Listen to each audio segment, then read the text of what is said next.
Okanagan Life Raft Debate. My name is Peter, and I'll be moderating this event.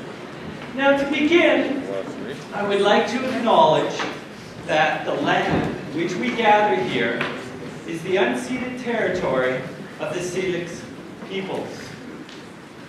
Now, also to begin, I would like to thank the organizers. It took a lot of work to put this together, and I'd like to thank especially Jesse LaFontaine, who brought forward this great idea, as well as the UBCO Okanagan Society of Scholars. And I'd like to call on Seamus, who will talk a little bit about a project that this society is putting together. Hello everyone. My name is Seamus Julian. I'm the Society of Scholars, as well as the Society of Scholars Advisory Committee. A little bit louder, I've been told. That's great. I'm pleased to announce, as my heart starts racing a little bit faster, that the Society of Scholars is pleased to announce the Society of Scholars Scholarship Award. This will be a first of its kind, crowd-funded award for students, by students, and will be a scholarship/bursary hybrid on the order of $2,000, we hope. And it will be given out in May of this year. The Society of Scholars is very excited to start this initiative, and we hope to see it succeed and have it be one of many.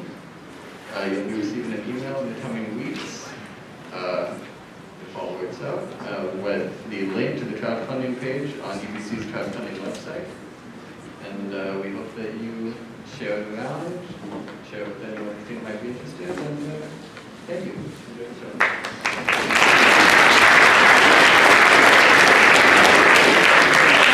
Thank you, Seamus, and thank you, the Society of Scholars. Now, we need to set the stage for this event. So we're going to do a quick little visualization. Now, I'd like you to sit back in your chairs for a moment and relax and feel comfortable in that chair. And if it helps, just close your eyes. Close your eyes. You're going to do a little visualization. Now you have to visualize that there's been a catastrophic event. Huge, powerful event. And unfortunately, most of society has been wiped out. Surrounding Kelowna is now one vast ocean. Consequently, we must all sail off to rebuild society. You are one of the lucky ones, as there is only one life raft and all of you have seats in it. It's a huge life raft. However, there is only one seat left. In a moment, 5 professors will argue that their discipline is the one indispensable area of study that the new civilization will need to survive. However, there will also be one faculty member who will take on the role of devil's advocate. She will argue that the society will be better off with no professors.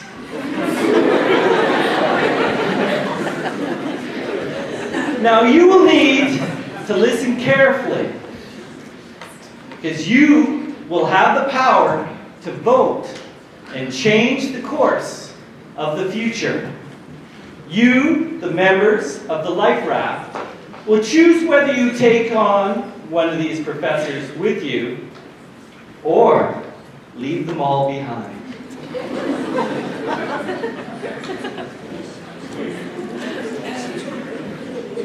So that's the stage. You have the power. You will be voting near the end. But let's talk about how we get there to that voting. We're going to start I will introduce each of the professors. Each one will have 5 minutes to state their argument and convince you. After the 5 professors, we will have our devil's advocate also speak and state her argument about why no professors should be coming aboard our wonderful raft that holds 300 people. Now, after each professor has spoken, we are going to have you engage with us and submit questions. The questions, we're going to use technology. Many of you use Menti in your classes. You will be able to log into menti.com and enter 419279 and submit your questions to us. They will go to a moderator who will then pass them on to me, who will then ask specific professors the question. So you will need to designate which professor you want that question to go to. After we've had some great question and answer, our professors will have 2 minutes to make the pitch, to convince all of you that they are the ones that should take that one last seat in our raft. So, let's begin. Our first professor.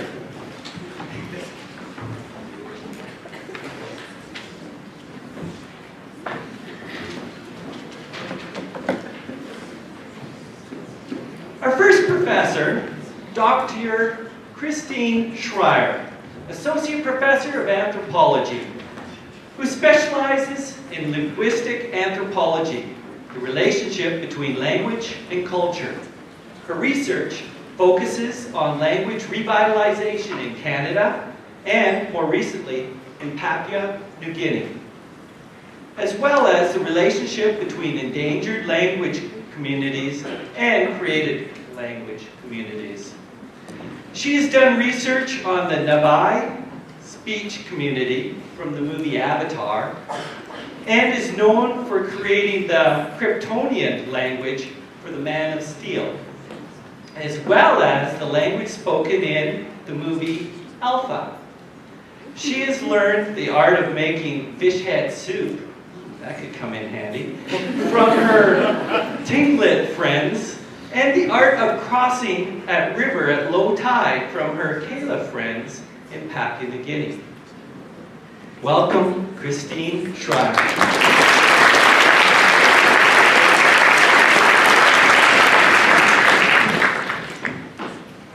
So I am thrilled to be here with you all on this life raft, and I'm so glad that we all made it, and I'm glad I'm going first, because I'm going to tell you why anthropology should be on that life raft, and then you don't have to listen to the rest of these people. It'll be all just, paying attention right now, and it'll be really helpful for you in the end.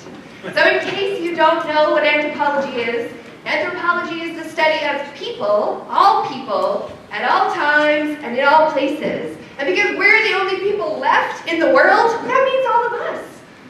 And not only do you get anthropology as your discipline, but within anthropology, you get 5 disciplines for the cost of 1. Because anthropology is known as being a 4-field discipline. And so we have archaeology, and I was trained in learning the art of flint knapping and learning how to make arrowheads, and I know how to throw an atlatl, which is a spear tool, so no matter where we end up, I've learned about the technology of many different cultures, and I can help us figure out how to make new tools for the future. I also have studied sociocultural anthropology, which means how societies work and live together. So while other people might be talking about studying your minds and learning about other kinds of tools, I will be talking about how society can work together. What kinds of plants do we need to know about? I've learned about that in the many different environments that I've lived in. Also, biological anthropology. How have civilizations and people evolved over time? What things did they eat that made their populations decrease? I can tell you what not to eat and what to eat, so we will all survive in the end, no matter where we end up. And finally, my specialty, linguistic anthropology, how people communicate with each other and how to avoid miscommunications. Definitely something we will need with just these people in this room, because we all know miscommunications lead to catastrophes. We don't want any more apocalypses occurring in the world. Also, the extra discipline we get with anthropology is the applied anthropology. So this is when anthropologists look at problems that societies have, and we have a few. We're just left in a life raft. We have to do some things. And what we can do to solve those problems. That's what I'm doing in this picture. The Tlingit people, their language was endangered, and I helped them come up with a board game so they could learn their Tlingit language. I've lived in many different environments as an anthropologist. I've lived in the prairies, and I've learned about berries and how to butcher moose, and many other tools and traditions that will be helpful for us. I've lived in the mountains in the northern part of Canada and learned about salmon and how to make pitch to help us all from getting cold in the wintertime. I've learned how to live in the jungles in Papua New Guinea, and I've learned and eaten a thing called sak-sak, which is the inside fiber of a tree. No matter where we end up, I will be able to tell you how to make food, how to make tools. I've also gone to alien planets. I'm not sure if that will be useful for us in our life raft. I'm not sure where we're headed, but that could be useful in the future as well. And if we need to make a new language so we can all communicate with each other, I can help us with that too. I've also traveled back in time 20,000 years ago to the land of Alpha, where dogs were first being domesticated. So if you're feeling sad that you might miss your puppies, I can help you figure out how to domesticate other animals. These are things that anthropologists know about. We know how agriculture started. We know when writing started. We can form new ways of communicating. All of these will be useful to us.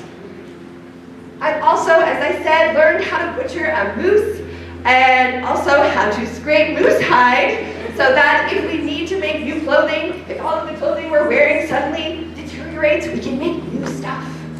I've also learned how to scrape coconuts. If we end up in a jungle region, I know the tools we need to make coconut milk and other things for beautiful, delicious cooked bananas, because that's a staple in the jungle, as well as mangoes and papayas. So all of this is tied to participant observation. Anthropologists are not trying to learn about your society so they can take over the world, although somebody suggested I might do that. No, we are trying to learn about society using our method called participant observation, which means we blend in. We use our skills to help become part of a group, as I'm doing here with CALA speakers, and understand their ways, immerse ourselves. Clifford Geertz called this deep hanging out.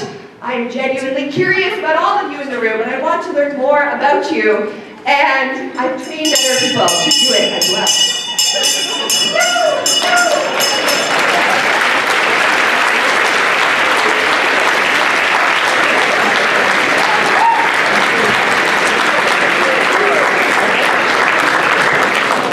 Fabulous. Now, next up, we've got Denise Kinney. She's an associate professor, interdisciplinary performance in the Department of Creative Studies. Her research is in eco-art, community engagement, and social practice. Applicable survival experience includes canoeing, lifeguarding, logging, and cheese making. Welcome, Denise.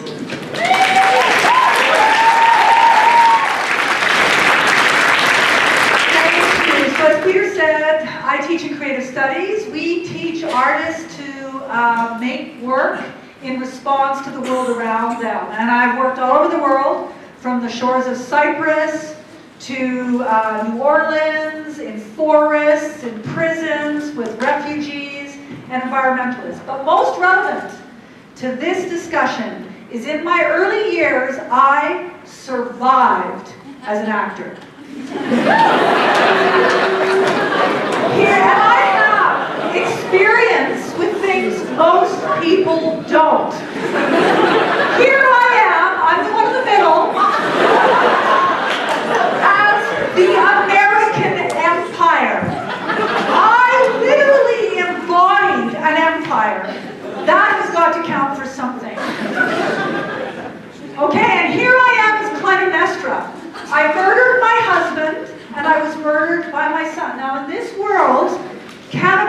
is revenge. So, in our new world, if we have to resort to cannibalism, you might want me on your side. Ribs! Everybody loves ribs! I can sell that! With imagination. So let's start with imagination. As an artist, I imagine things and I make them happen. I can visualize our very survival. And don't underestimate the importance of that as we head off on our raft. I can imagine a bear in a cave. I can perhaps imagine an embellishment to our food rations. In our new world, we're not going to have everything we need. We are going to have to imagine, and we're going to have to improvise, because imagination leads to improvisation. We're going to have to do what we can with what we have where we are. It isn't about having everything or knowing everything. It's about being able to improvise and problem solve and think outside the boxer shorts. I once saw a drag queen make a gown out of an orange construction pylon. And I collaborate well. Most primates, including humans, are social, and there are few instances of primates surviving in the wild. I, as an artist, create the literal and figurative space for communion with the collective imagination and problem solving. Through different ways of knowing, artists explore our shared humanity. Now think about this. If arts is just sort of the after the important stuff fluff, then how come so many oppressive regimes target artists?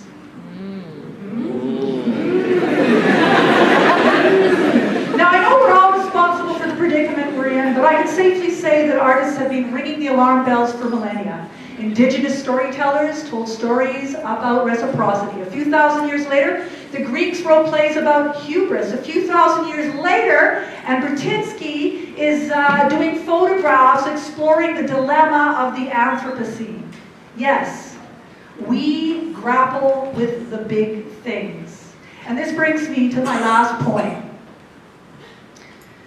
Those people who have the why to live can survive almost anyhow. That's Nietzsche.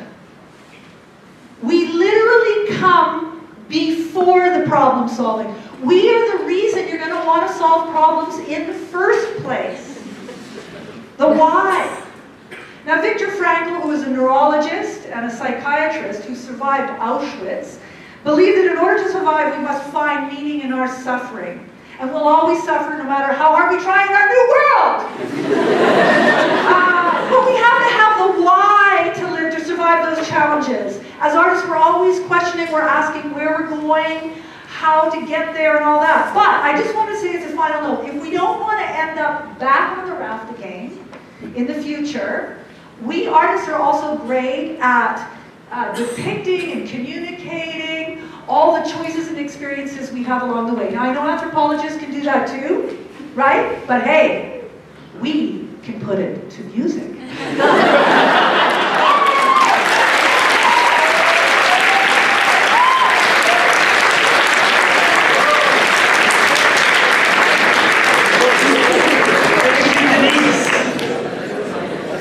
Next up, from engineering, Ray Tahari. Now, I didn't receive a bio for Ray, so I made one up myself. But it's a positive one, so I warn you that he didn't make it. In my humble opinion, Ray is an amazing professor who goes above and beyond for his engineering students, and many of you are engineering students in the audience and know this. He is here on Saturdays running sessions for the students to help them learn. He's one of the main drivers behind the makerspace in the EME building. That's but just a few things about Ray. Ray, here we are. Welcome.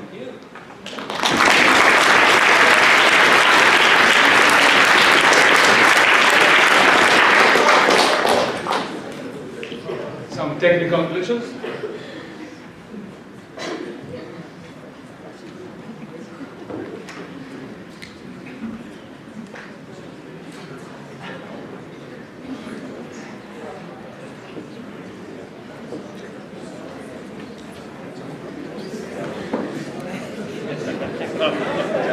That is not against my time anyway. Wow, that's not my fault. to send the Bible because I want to use it for extending my talk. Well, there, we get there later.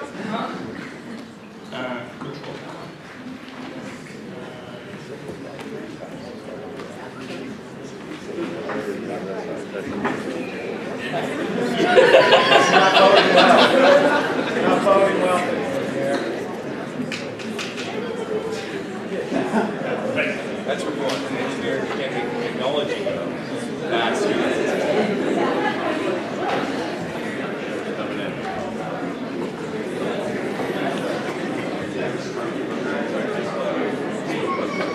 Just as the technology is working, a reminder that yes, you can ask a question, because in a few minutes we're going to be asking your questions of these professors. Remember to designate a professor. Log in to menti.com. You got your code up there. Think of a good question that aligns maybe with what they're talking about up here, because they're trying to convince you that they are the ones to come into Raft. Now I'm going to turn it back over to Ray. Okay, thank you. The wise man said, if something happened once, it may happen again unless we prevent it from happening. That was Confucius.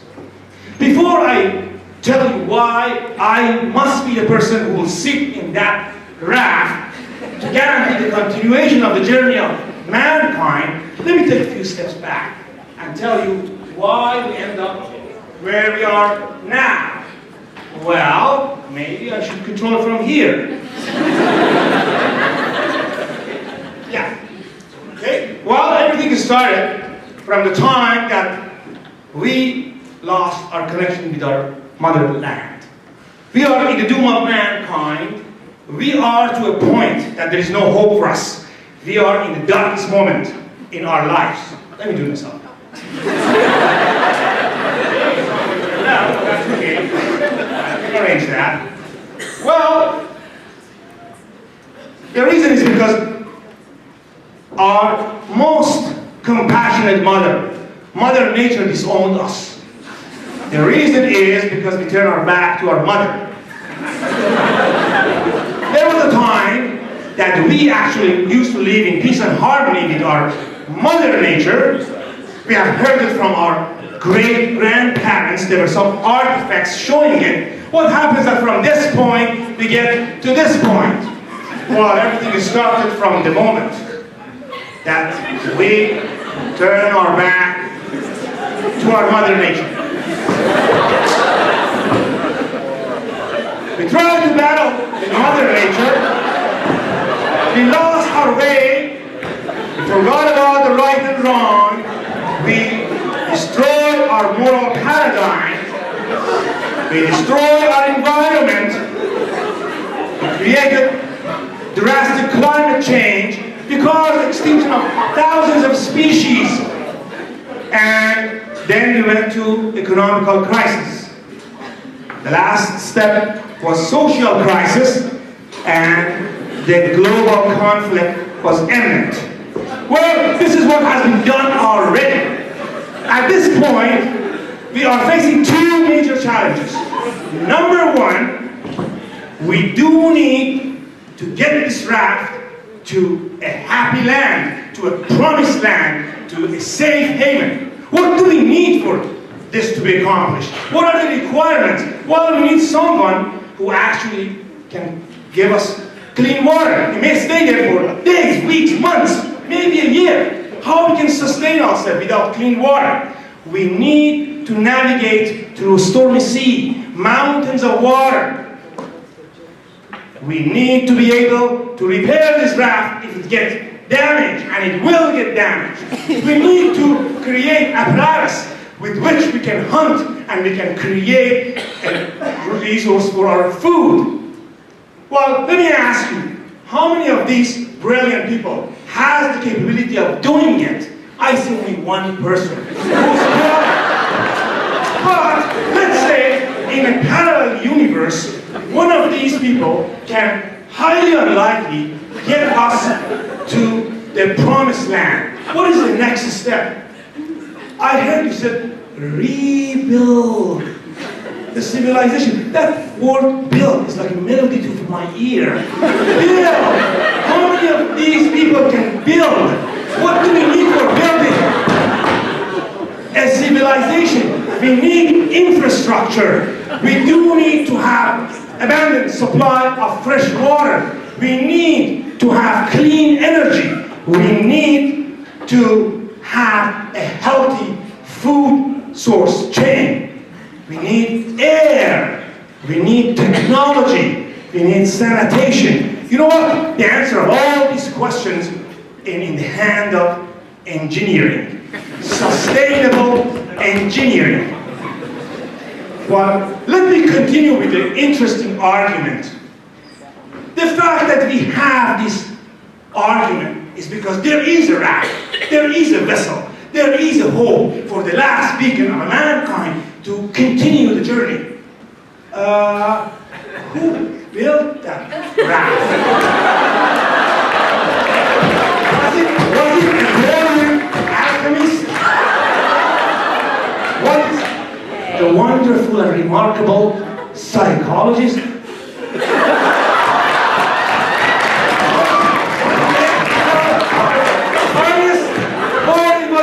Anthropologists! None of them! I think it's 1 minute. I mean, that's 1 minute.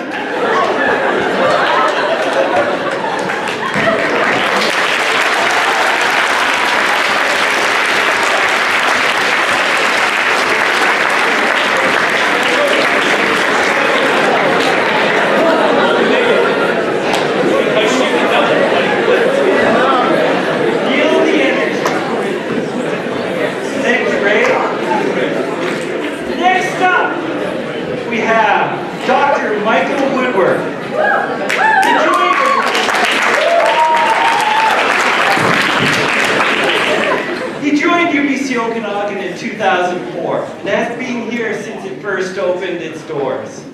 He has a master's and PhD from Dalhousie University and a bachelor's degree from Victoria. However, his heart has always been with UBC, since being inspired as a young boy by his grandfather, Joe Gardner, who was Dean of the Forestry at UBC. His research interests primarily include topics that intersect both psychology and the laws, such as deception detection. That can come in handy. However, he is also a clinical faculty member in the campus's recently CPA accredited graduate program and a registered psychologist in the community who has also become increasingly interested in the implications of computer-mediated communications for both clinical and forensic contexts. An interesting fact about Dr. Woodworth is that he formed a not-for-profit music series here in Kelowna in May of 2015 entitled Skin and Bones. Welcome, Michael.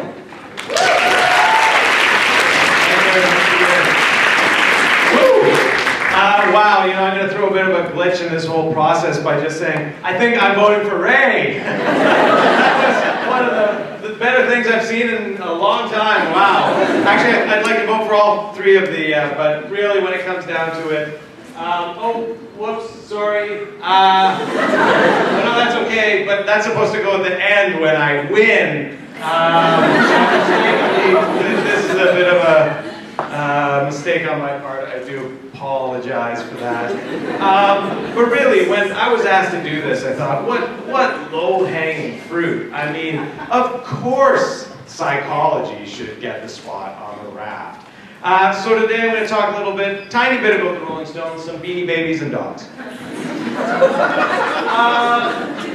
Yeah, let's face it. In the future, the apocalypse, dystopian times, who are you going to need?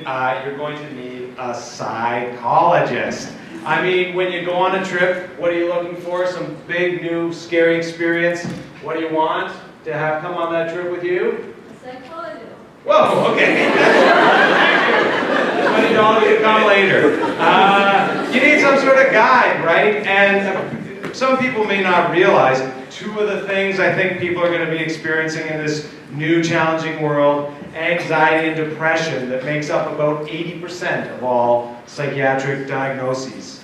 So when we're getting, oh, my thing didn't work on the slide, shoot, it was a crazy GIF. Oh well. And there's the Rolling Stones for emotional rescue. But psychology, we already heard how anthropology encompasses many different disciplines. Psychology as well, a multifaceted discipline encompassing the social sciences, the sciences, just about anything you could dream for in our new society, I can provide for you. Psychology, very briefly, the study of people's behavior, performance, and mental operations. And for anybody needing therapy, understanding why they're acting like they're acting, what's going on, I'm the person for you. You gotta have me on the Raft.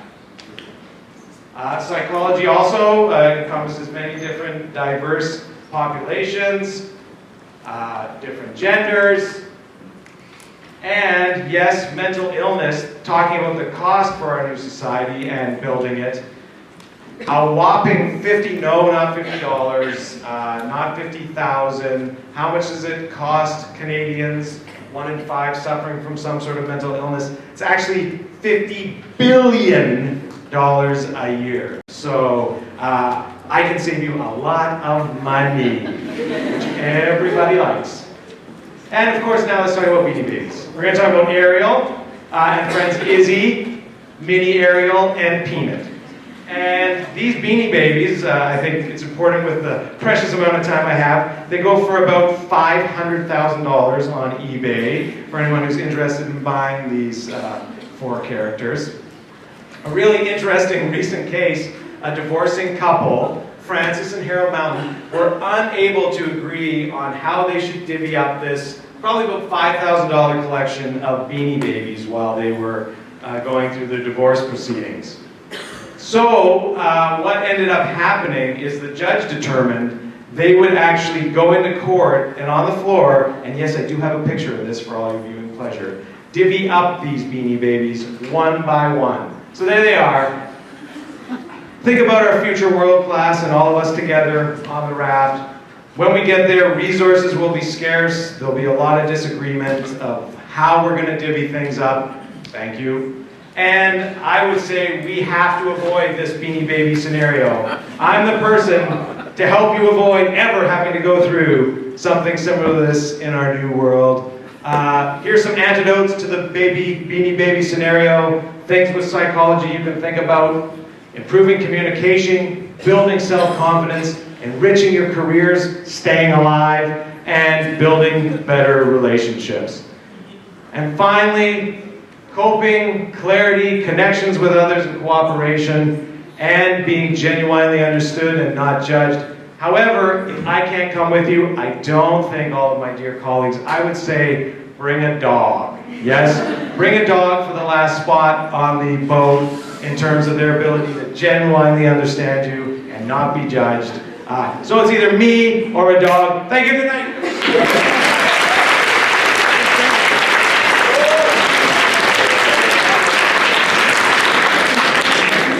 Thank you, Michael. Now, next up, Dr. Stephen McNeil.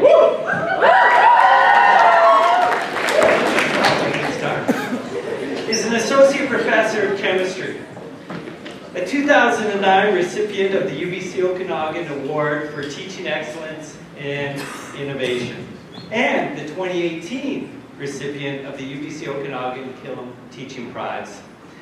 His research in chemistry and science education includes the development and evaluation of active learning strategies and resources and challenges associated with the learning of advanced chemical bonding models.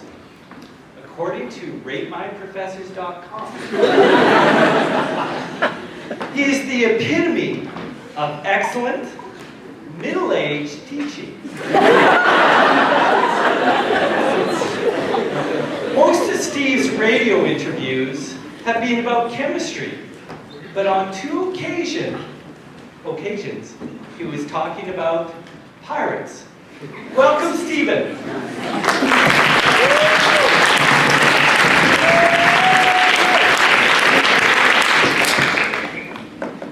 there's a saying, you may have heard it. The Stone Age didn't end because we ran out of stones. We found something better than stones. We made something better than stones. We took those stones and we transformed them into something better. That's what chemistry lets you do. Chemistry is the selective and precise manipulation and transformation of matter at the molecular scale, rearranging atoms and bonds to make new structures, new materials with new properties, better properties, properties that you're going to want your materials to have if you don't want to live in the Stone Age. Chemistry lets you take the stuff you have and make everything you need. Now, you don't have to do this. You don't have to bring a chemist. You can live in the Stone Age if you like, enjoy all the luxuries of a Stone Age lifestyle. You can try to get all of your food and all of your fuel and all of your materials and all of your medicine from rocks, trees, whatever animals you think you can catch with weapons made out of rocks, trees. You can enjoy a 35-year life expectancy driven by a 40% infant mortality rate. You can enjoy knowing that the tiniest cut on your foot could lead to a bacterial infection requiring amputation of your leg because you don't have antibiotics. You can enjoy knowing that when they cut your leg off, you're going to be awake through that entire procedure because you don't have anesthetics. Or you can take a chemist who will show you how to take the stuff you have and make the stuff you need. Do you know which rocks you can add water to make clay that you can heat up and bake to form ceramics and bricks? A chemist does. Do you know which rocks you can heat up in a kiln made of those bricks to extract the copper and the tin you can use to make bronze? A chemist does. Do you know which rocks you can heat up in a smelter made of that bronze to get iron and steel that you can use to build all the stuff that Ray says you can build even though he doesn't know how to make the steel yet?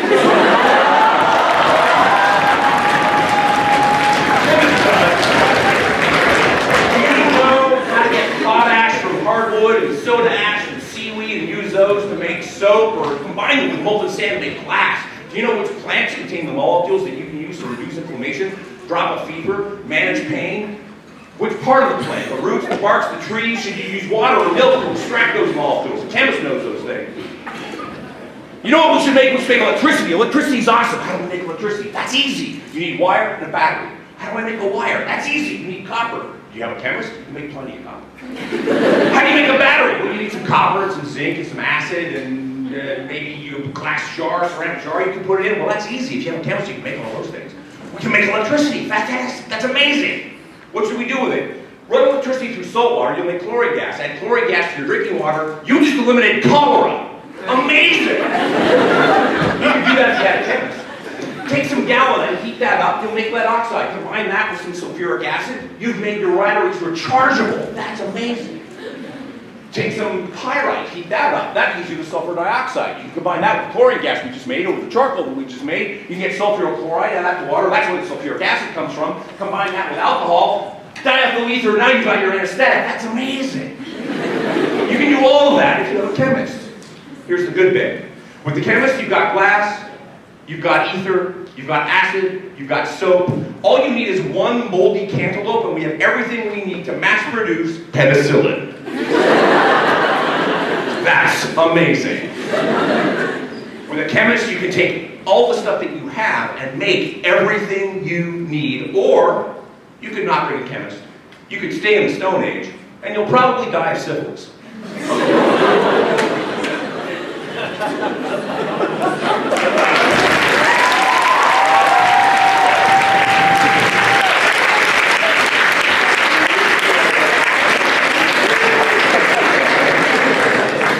These professors are making it difficult.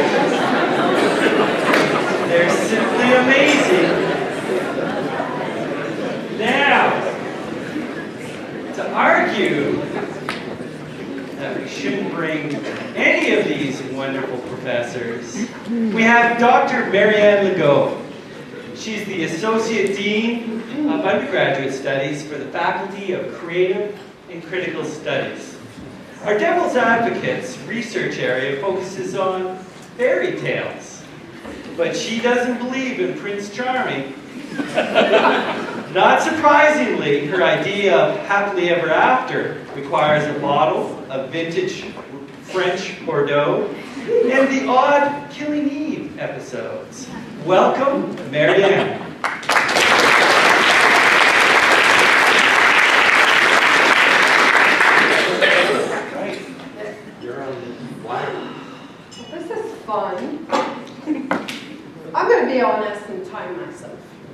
It's only fair.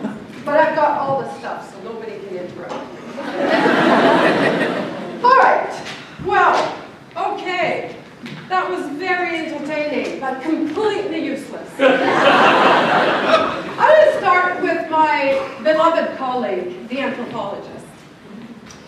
So, of course, it can be really useful to create a new language that is common to everyone on the raft, because we probably won't all be speaking the same language.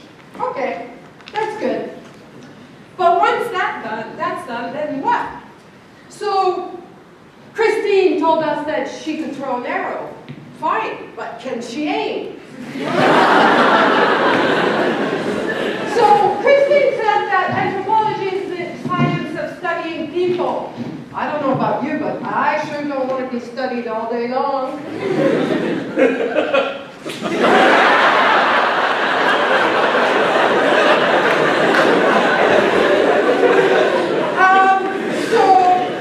And the last thing about what Christine talked to us about is those pictures she showed, all but one, have absolutely nobody on them. That's how nobody wants to be around them. So, awesome. You rock, anyways. The next one, Monsieur l'ingénieur. Great. So, of course, engineers create machines, systems of machines, but they can't work the bloody computer.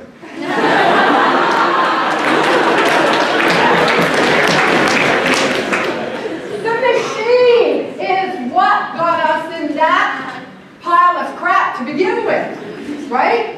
Think about it. Before the age of industrialization, we had no pollution.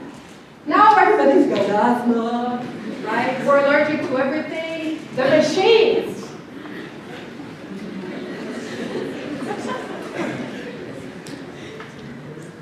Why you didn't get the 1-minute warning? Because you kept talking about mankind.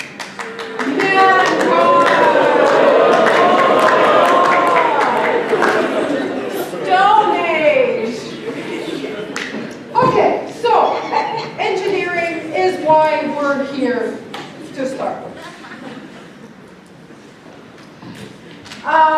You said something about turning your back on Mother's Earth, right? Yes. But I believe engineers are in part how Mother Earth got destroyed in the first place. Let's all think about that. And he studies some really interesting things. I can't spell them. Material selection and potash brine impairment, both the carbon nanotubes. So, psychology, if I may. So, Michael specializes in computer mediated communication. We don't have any computers. Okay. He also specializes in criminal behavior deception detection. That can be useful to see which one among you is a killer or a rapist or, right? Okay.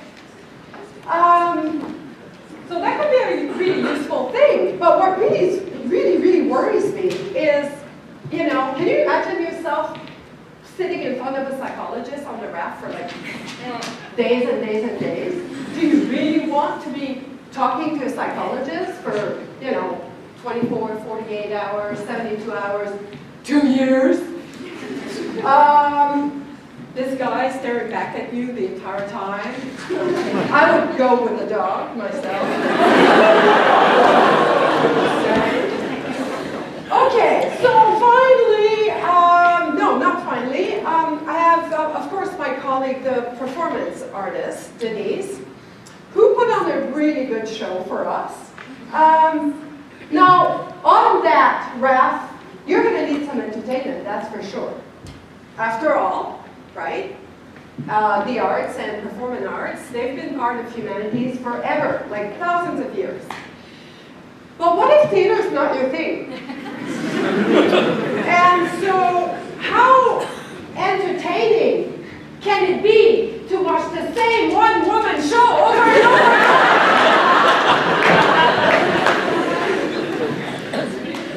And that picture she showed us. will make some of you feel a little bit inadequate, no doubt.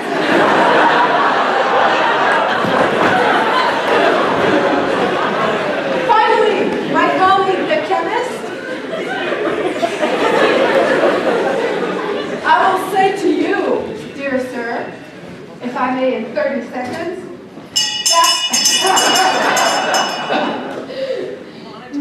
I know, I am honest. Chemistry is also why we're here. You talk about Stone Age. What about Plastic Age, monsieur? We won't make any of that. And let me ask you a question. What are you going to do in a society where there's no lab, no tubes, no nothing? We'll make them. So I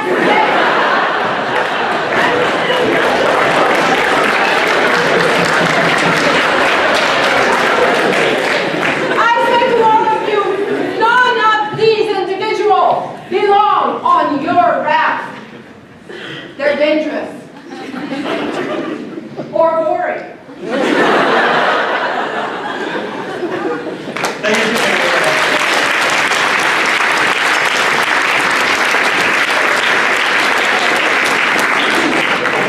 Now, we have your questions. We've listened to each professor give their arguments. Now we have time for a few questions, and these are brought to you by yourselves. And I'd like to start by one little piece of irony. It's fairly ironic that the engineering professor had technical difficulties. And the audience wants to know, Ray, how do you make steel? First of all, I have to mention that before I hand everything to these two nice ladies, which are actually Steven's students, everything is working perfectly. And by the way, you notice that an engineer is a problem solver. I did not get stressed and panic, and I continue with my plan. That's the skill you need for someone who lead you in that journey. Number two, unlike what my friends think about me, actually I have a PhD in material science, and if I know one thing about chemistry, is how to make steel.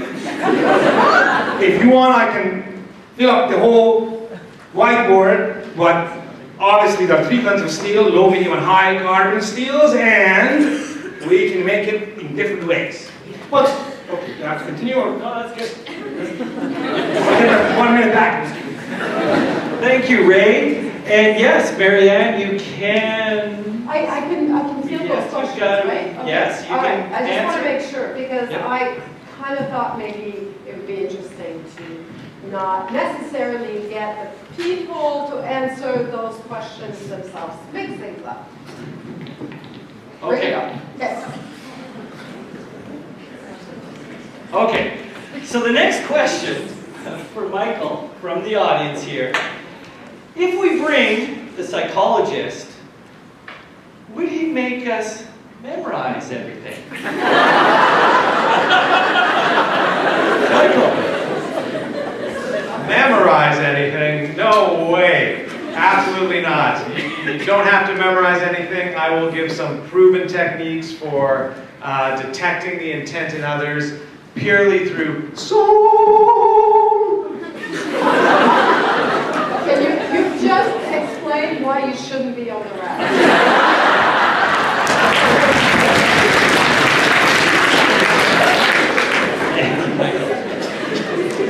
Okay, this question is for Denise. What are your thoughts about engineers claiming theater won't be able to help us rebuild once we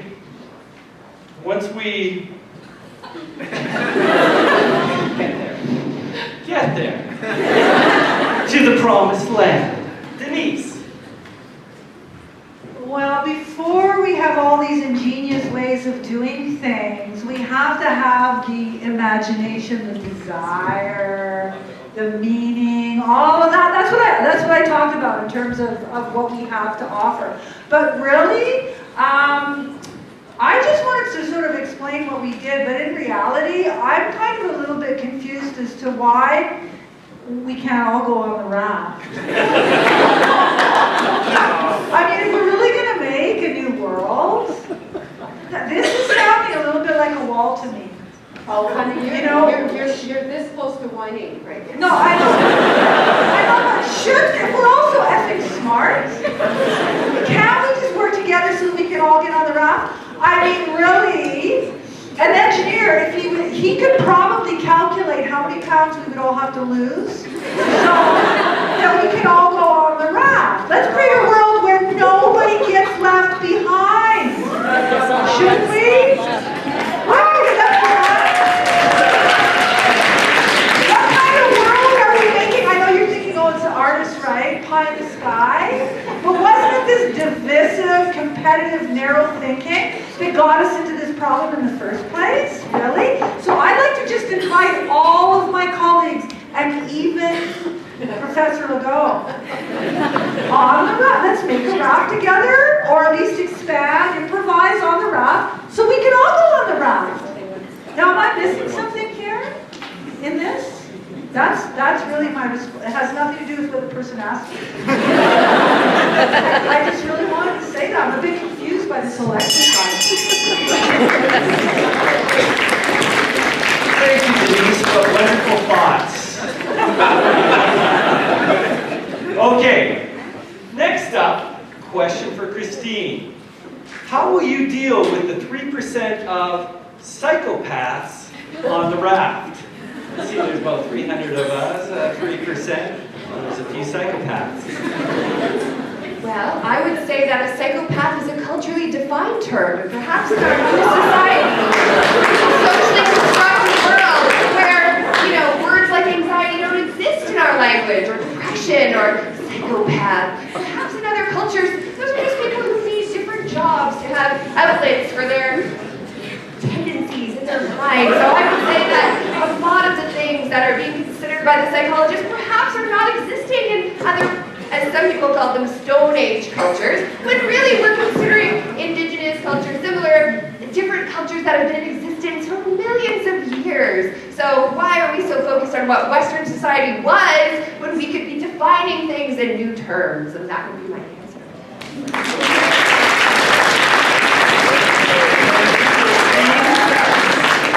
Now, something that has been on, I think, many people's minds in the audience, because this question came in, this one's for Stephen. What is the important thing that you're asking him? Can you make alcohol? And I can make alcohol. The theoretical principles involved in distilling alcohol from a variety of naturally occurring products, that's relatively straightforward. But to get the really, really good stuff, you do need some more advanced material. You need the glass to do the distillation. You need the proper temperature control. You need to make some stuff. You need to take what you have and make what you need and what you need to get really, really drunk on this island. So yeah, with advanced glassware, we can make all the gins and all the vodkas and all the scotches and all the everything you really have. Absinthe? You tried absinthe? Oh. That's going to be great on the island. I'm sure you're making a lot of happy people out there. Now the next question, Ray, you get all the easy ones. This one's for Ray. Question is, would you bring a dog? I'm an animal lover. Of course I bring a dog if you have space, but we have to realize how we can sustain the dog. What's going to be feed to the dog? Is dog is occupying someone's space? If the answer all is no, we can do it, of course, bring 2 dogs, bring many dogs. I'm an animal lover. By the way, I want to take the time and comment on the mistake of my part, obviously. When I say mankind, obviously I was referring to man versus, not the gender, versus human. And sorry, English is my first language or not, I did create that word. But anyway, so we are all here for human and for mankind, this case. Thank you, Ray. Now, this one back to Stephen. Another tough question. Why bring a chemist when you could bring a chemical engineer? Ray, did you say that? Who said that? Who said that?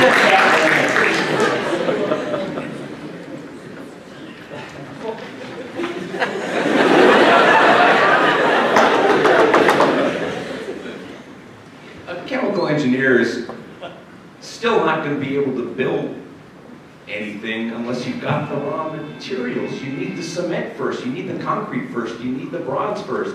You need to start with the basic chemicals to build the things that the chemical engineer is going to build anything out of. And we don't need anything that big, we just need smaller scales. There's 300 of us. I don't need a giant plant full of toxic chemicals that's going to erupt and explode and kill everybody. I just need something small scale so that if something goes wrong, I'm the only person who dies. It's not going to affect everybody.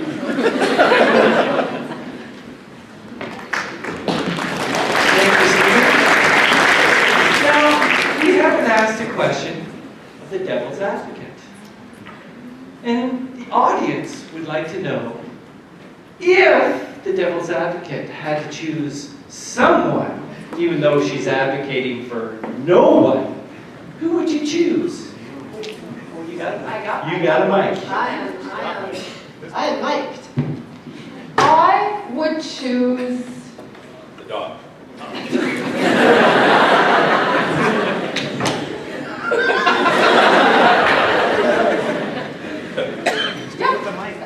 that's exactly what I was going to say. Dog. I would choose the dog. The dog. Yes. Okay, thank you, Marianne. Now, we move to the last pitch. Each of these wonderful, amazing professors are going to give you the 2-minute pitch. They have 2 minutes to convince you they are the ones who deserve that seat. So we're going to hear from the same order. I'm going to call on Christine first to give us why she should take that final seat. Christine. Thank you. So if my colleagues have been discussing many things about why they should be on the raft, and one of them pointed out that I was the only person in a picture with other people. But I didn't mean to toot my own horn, but I have been adopted into almost every culture that I have participated in. And I have names. I have a cricket name. It's it's the little bird that sings when the summer comes. And I have learned from many people. I consider them part of my family. And so having me on board is not going to be a hardship to you. And we will consider concepts in new ways. And so we can consider psychology's topics and many of the things that the chemist has told you. I actually do know how to make soap and how to do many of the things that he was saying. I'm not sure if you noticed me nodding along. Who can do that? I can do that. In a different society, we don't need to recreate the problems of the original society. And as the devil's advocate has pointed out, our engineer has used the term mankind, which anthropology abandoned way back when, and we've been talking about humanity. And perhaps this is actually one of the reasons we're in the predicament that we are now. So women in the room, if you disagree with the term mankind and would like to support humanity, anthropology is absolutely the way to go. Talking about different concepts within a particular society. Thank you.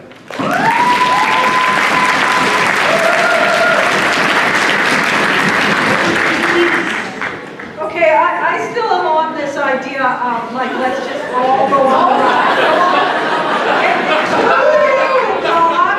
But okay, let's just putting that aside. I'm just going to show you something here. Bear with me.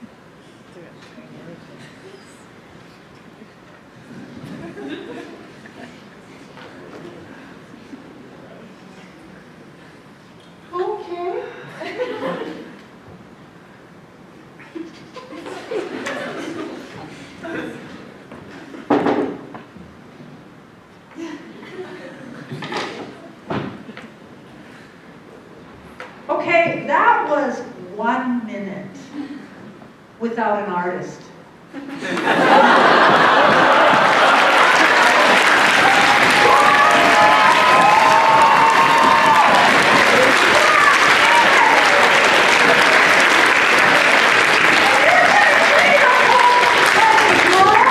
That was 1 minute, people. Think about it.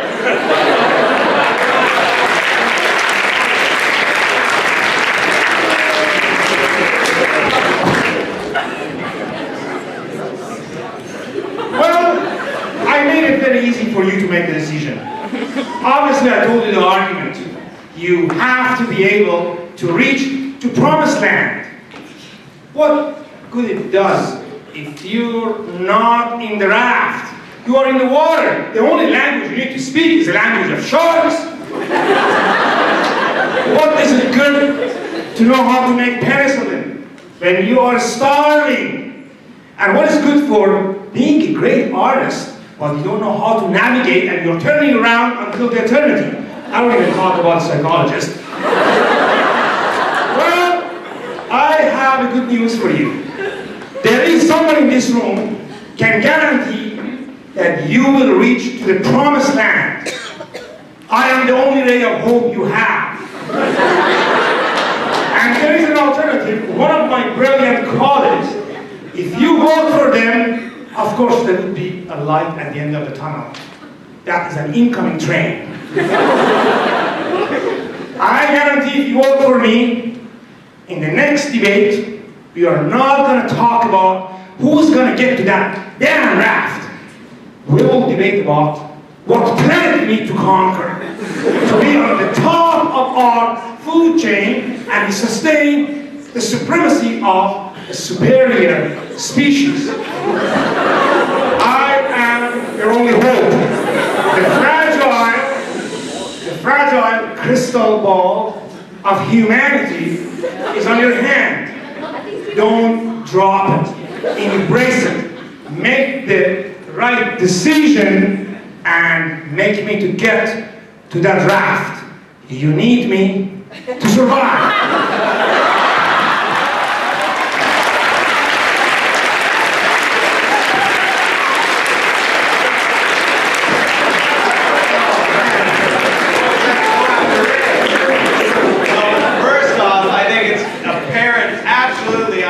That is needed on that precious raft, just so we can talk more about Ray. We need a psychologist to be able to talk about Ray. Now, I don't think I can give a better closing pitch than that.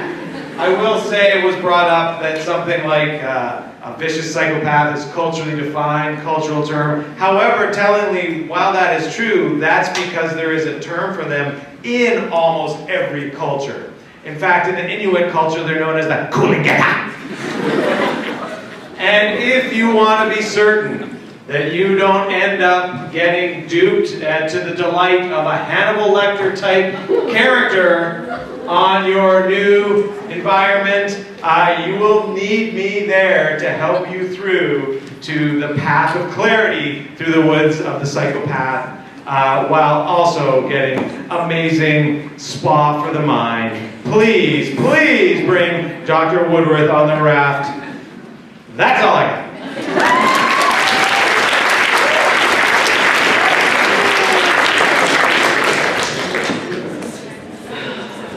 If I were a Hannibal Lecter psychopath, what would be the best way for me to conceal that from a life raft with 300 people that I was going to be experiencing close quarters with for an unknown period of time? I would devote a research career to figuring out what the tells are for a lying psychopath, so that I would know what not to do. Just suggesting. We don't need people who know how to hunt for roots and berries and fling an arrow. We don't need people who can grub ourselves through a barely existing survival on this resource-depleted desert island. We can make everything we need. We can get the fertilizer, we can grow as much food as we want, we can get fuel to the batteries, we can have as much energy as we want, we can get glass and cement and bricks and steel, we can build anything that we want. We've got it all, it's all right there, you just have to rearrange the molecules. I know how to do that. plus, you know, the chopping off your leg while you're awake thing. I don't think anybody wants that. Anesthetic's pretty good.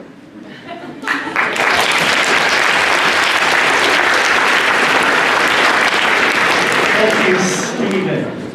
Marianne? Hello? All right. So let me just recap briefly. People, so we have a chemist who basically argues, well, he's also an alcohol pusher, but that's he basically argues that, you know, he can make it so that if you get your leg chopped off, you won't feel it. I'm going back to the stone. You can just drop it on the head. You don't feel it.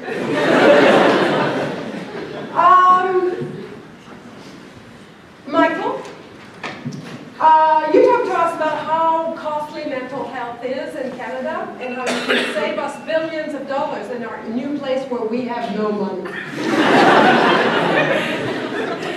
Denise, thank you for the absolute longest minute in my life.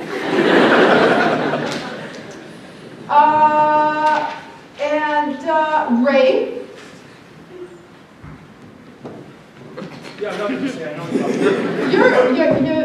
All I kept thinking about when you were up here was, okay, we're 300, you're 300 on a raft, and we're all tight. Did you see him move around?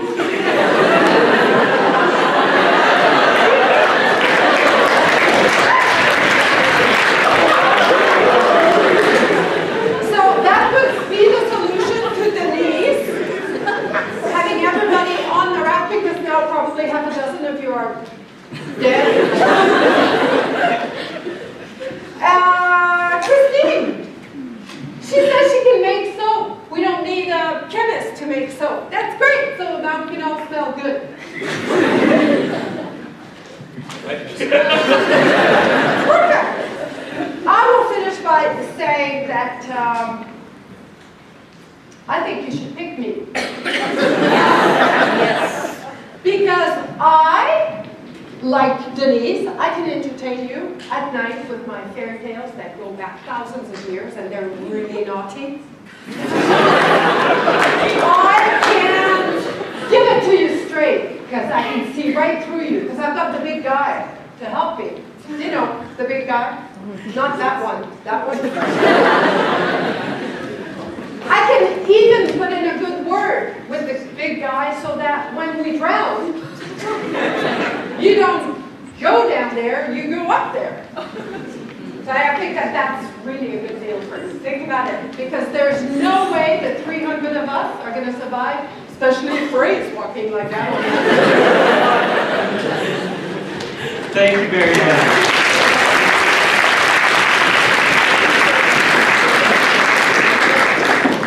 Now, it is your turn. You have the power. You will decide which one of these professors will have that final seat on the raft. Or you will take Marianne's point of view that none of them should be coming on that raft. Now, to vote, you need to go back to menti.com, that code, and you will vote. All the names, all 6 options are there for you to choose. Use that democratic power.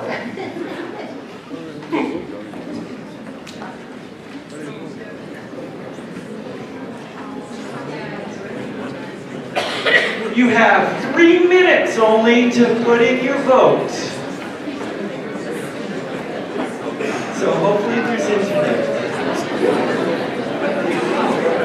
Or we may have to call on one of our professors. Yeah. We don't want to throw lights.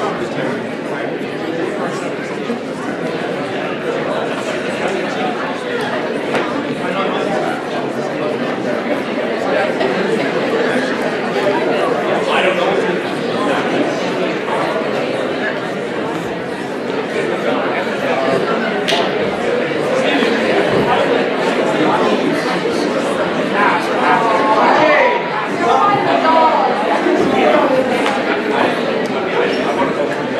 About 2 more minutes.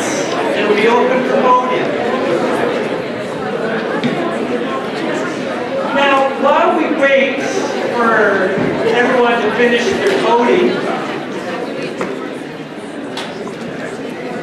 I'd like to thank a couple people. As we started, I would like to thank Jesse LaFontaine, who thought of this great debate. It's been a wonderful evening, and the whole Society of Scholars at UBCO Okanagan. And after this debate, the president of the Ice Cream Club and the whole Ice Cream Club will be serving up free ice cream right after.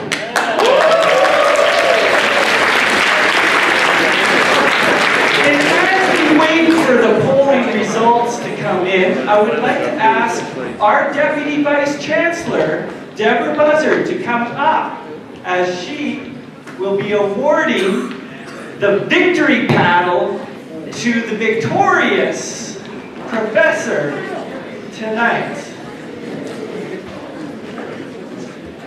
Deborah, come on up.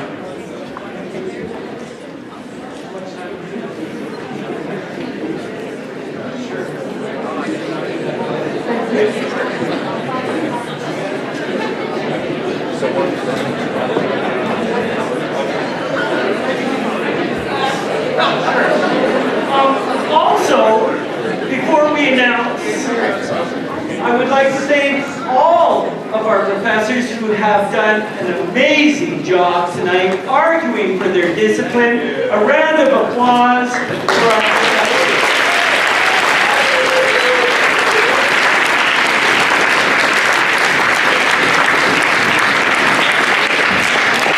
Now, the victory paddle,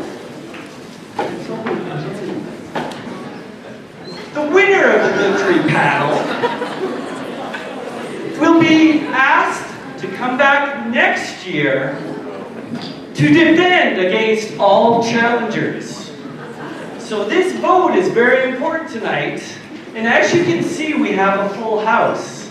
Chances are you are going to need tickets early, and we're going to need to move it to our new, larger venue.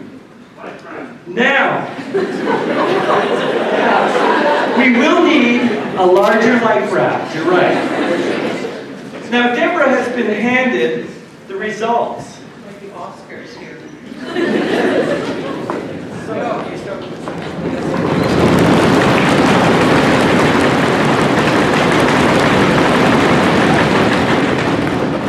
Big congratulations to Ray Tahiri.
All challengers. I hope to see you all there.